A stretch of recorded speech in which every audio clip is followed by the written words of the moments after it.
kwa wingi wa mafunuo hayo nalipewa mwiba katika mwili. Kwa sababu ya kujivuna nikapewa mwiba. Kuna watu wana miba, hata ungeweka mkono unatulia afu unaibuka tena. Na ule mwiba wao unamkumbusha kwamba wewe ni mtu. Wewe ni nani? Ni mtu. Wewe sio Mungu. Hata kama unahubiri, unaimba, unatenda miujiza, ni tajiri, wewe ni nani? Ndio maana utakuta unahubiri. Afikiri nyumbani sasa, mama, wewe unataka kutoka mama, fungua madirisha. Mungu anakuambia wewe ni mtu. Utacheza kwenye kwaya, utakwenda hivi, ukirudi mguu unauma.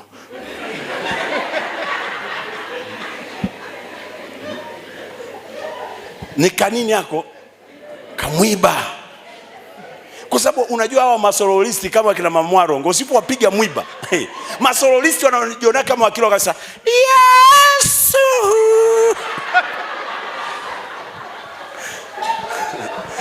Ndio una Hallelujah.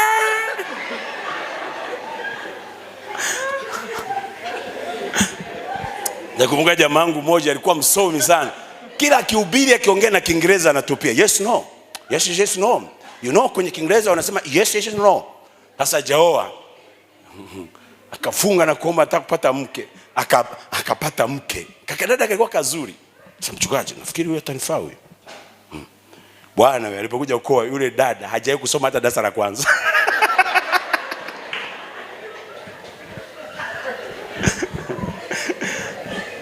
Jamaa alichemka.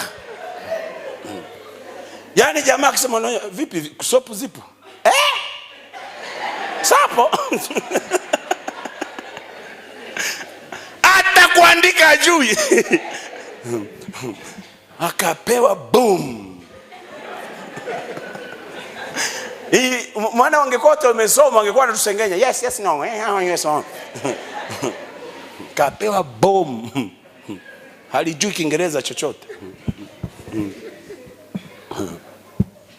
Unajua mama, wewe ni mkali, wewe unajua una temperament melancholic. Melancholic mimi? Na wewe hivyo. Hajui kusoma, haelewi maana melancholic ni nini. Akimwambia mpenzi, morning, utega kiguli cha nene. Hajui, akapewa. Unajua kuna watu unapewa mwiba ili usijisifu zaidi.